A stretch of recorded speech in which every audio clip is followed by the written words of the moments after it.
Hello everybody, welcome back to our YouTube channel. Today in this video I am talking about CVNA stock. In this video we talk about stock pros and technical analysis and latest news about it.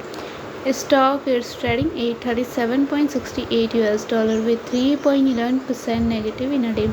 We can easily see stock was volatile for a day. The volume of stock was recently not high, so the fundamental stock is not better for today. Before buying and selling the stock, please consult your financial advisor.